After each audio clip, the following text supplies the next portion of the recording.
எல்லோருக்கும் வணக்கம். வைகுண்ட வித்யாலயா சேனலுக்கு அன்போடு உங்களை வரவேற்கிறேன். நம்ம இன்னைக்கு இந்த வீடியோவில் அழகான ஒரு கதையை கேட்கலாம். அதாவது முன்னொரு காலத்தில் காசிய பிரம்மதத்தன் அப்படிங்கிற அரசன் ஆண்டு வந்தான். அவனுக்கு மூட நம்பிக்கைகள், சகுனங்கள், இப்படிப்பட்ட விஷயங்களில் ஆழ்ந்த நம்பிக்கை இருந்தது. அரசனுடைய இந்த நம்பிக்கைகளை அரண்மனையில் இருக்கக்கூடிய அந்த பண்டிதர்களும் அமைச்சர்களும் அவர்களுடைய விருப்பங்களை நிறைவேற்றி கொள்றதுக்காக அவர்களுக்கு சாதகமாக அவர்கள் பயன்படுத்திட்டு இருந்தாங்க. அப்போ ஒரு நாளைக்கு அமாவாசை நாள் நள்ளிரவு நேரத்தில் அரசன் ஆழ்ந்த தூக்கத்தில் இருந்துட்டு இருக்கிறான்.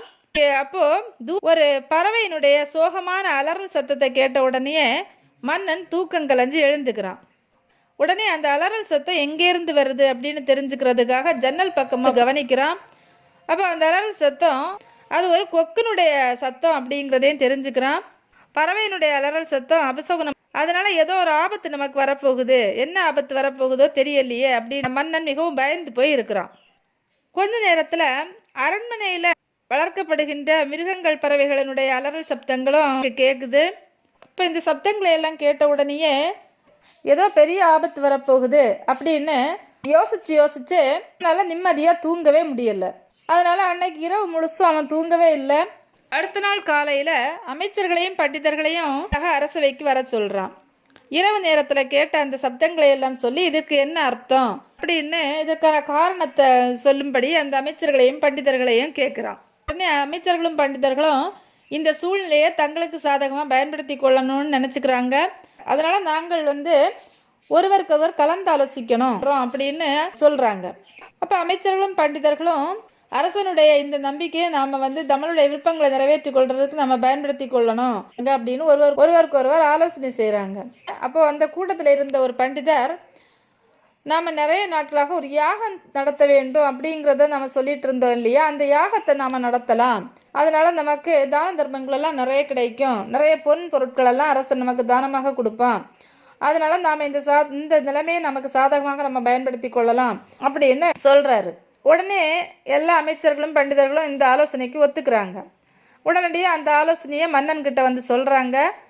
அதாவது நாட்டை எதிரிகள் சூறையாட போகிறாங்க, அதுக்கான அறிகுறிகளாக தான் இந்த பறவைகளுடைய சத்தம் இருக்குது, அதனால் நாம் ஒரு யாகம் செய்யணும், அந்த யாகத்தில் ஆயிரக்கணக்கான ஆடுகளை எல்லாம் நாம் பலி கொடுக்கணும் அப்படின்னு அரசன்கிட்ட சொல்கிறாங்க. உடனே அரசன் வீரர்களை எல்லாம் அனுப்பி ஆடுகளை எல்லாம் கொண்டு வர சொல்கிறான். நாட்டு மக்களுக்கெல்லாம் விவரங்களை சொல்லி ஆயிரக்கணக்கான ஆடுகளை எல்லாம் அரண்மனைக்கு கொண்டு வராங்க. இப்போ இதையெல்லாம் ஒரு அந்தன சிறுவன் ஒருத்தன் பார்த்துக்கிட்டே இருக்கிறான். அவனுக்கு இந்த ஆடுகளை கொல்றதுல எந்த ஒரு விருப்பமும் இல்லை. அதனால் இந்த ஆடுகளை எப்படியாவது காப்பாற்றணும் அப்படின்னு யோசிக்கிறான். அப்போ தான் அவனுக்கு அந்த நாட்டில் புதிதாக வந்திருக்கக்கூடிய ஒரு துறவியை பற்றி ஞாபகம் வருது. உடனே அந்த துறவிக்கிட்ட ஓடி போகிறான். அரசருடைய மூட நம்பிக்கைகள், சகுனங்கள் பார்க்குற விஷயங்களை பற்றி எல்லாம் எடுத்து சொல்கிறான். முந்தின நாள் இரவு அரசருக்கு கேட்ட அந்த பறவைகள், விலங்குகளுடைய சப்தங்கள்னால கெட்டது நடக்க போகுது அப்படின்னு அரசர் நம்புகிறாரு. அதனால் அதை தடுக்கிறதுக்காக ஆயிரக்கணக்கான ஆடுகளை பலி கொடுத்து யாகம் செய்ய போகிறாங்க, அந்த ஆடுகளை எப்படியாவது காப்பாற்றணும் அப்படின்னு துறவிக்கிட்ட அந்த சிறுவன் சொல்கிறான். உடனே துறவியும் கொஞ்ச நேரம் அமைதியாக உட்காந்து யோசிக்கிறாரு. அதுக்கப்புறம் அவர் சொல்கிறாரு, அந்த பறவைகள், விலங்குகளுடைய சப்தங்களெல்லாம் நாட்டுக்கு ஆபத்து வரப்போகிறத தெரிவிக்கிறதுக்கான அறிகுறிகள் எதுவுமே இல்லை. சரியான உணவோ தண்ணீரோ கிடைக்காததுனாலையும் மிருகங்களை அடைச்சி வச்சிருக்கிறதுனாலையும் அவைகள் எழுப்பின சப்தம்தான் அப்படின்னு தன்னுடைய ஞானக்கண்ணால் அவர் தெரிஞ்சுக்கிறாரு. அதை அந்த சிறுவன்கிட்ட சொல்கிறாரு. அந்த சிறுவனை அரசன்கிட்ட அனுப்பி வைக்கிறாரு. சிறுவனும் அரசனை பார்க்க வரான். துறவி சொன்ன விவரங்களை எல்லாம் எடுத்து சொல்கிறான். அந்த மன்னன் துறவிகளை எல்லாம் மதிக்கக்கூடியவனாக இருந்தான். அதனால அந்த சிறுவன் சொன்ன வார்த்தைகளுக்கு மதிப்பு கொடுத்து அந்த துறவியை பார்க்கறதுக்காக உடனே வரான். துறவி கிட்ட நடந்த விவரங்களை எல்லாம் எடுத்து சொல்றான். இரவு நேரத்தில் பறவையினுடைய அலறல் சத்தம் கேட்டதையும் மிருகங்களினுடைய அலறல் சத்தம் கேட்டதையும் இந்த விவரங்களை எல்லாம் துறவி கிட்ட மன்னன் எடுத்து சொல்றான். உடனே துறவி மன்னனுக்கு உண்மை நிலையை எடுத்து சொல்றாரு. நாட்டையும் மக்களையும் நல்வழிப்படுத்தி சொல்ல வேண்டிய நீயே இப்படி தேவையற்ற மூட நம்பிக்கைகள்லாம் மூழ்கி இருக்கலாமா? நாட்டில் இருக்கக்கூடிய நீர்நிலைகளை நீ ஒழுங்காக பராமரிக்கிறது இல்லை, எந்த ஒரு நீர்நிலைகளையும் தண்ணீர் இல்லாமல் இருந்துட்டு இருக்கு, அதனால தான் பறவைகள், விலங்குகளும் பல நாட்களாக உணவும் தண்ணீரும் கிடைக்காம இரவு நேரத்தில் அலறிட்டு இருக்கு. அது மட்டும் இல்லாமல் நீ விலங்குகளுக்கு தேவையான சுதந்திரத்தை கொடுக்காம அரண்மனையில் நந்தவனத்தில் அழகுக்காக நீ கூண்டில் அடைச்சி வச்சு வளர்த்துட்டு இருக்க, அவைகள் சுதந்திரத்துக்காக தான் கத்திட்டே இருக்குது அப்படின்னு உண்மை நிலைமைகளை எல்லாம் மன்னனுக்கு எடுத்து சொல்கிறாரு. அப்போ தான் மன்னனுக்கு அவருடைய தவறு என்னன்னு புரியுது. உடனே அரண்மனைக்கு கிளம்பி போகிறாரு. அந்த ஆடுகளை எல்லாம் விடுதலை செய்கிறாரு.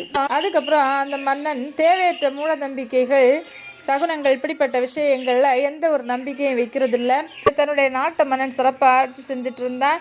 எந்த ஒரு குறையுமே இல்லாமல் எல்லாத்தையுமே முறையாக பராமரித்து சிறந்த முறையில் ஆட்சி செஞ்சுட்டு இருந்தான். இதே போல தான் நம்மளும் சில நேரங்களில் மூட நம்பிக்கைகள், சகுனங்கள் இப்படிங்கிற பேரில் நிறைய நல்ல செயல்களை எல்லாம் செய்யாமல் தள்ளி போட்டிருந்துருப்போம். நிறைய நல்ல வாய்ப்புகளை எல்லாம் கூட இழந்துட்டு இருந்திருப்போம்.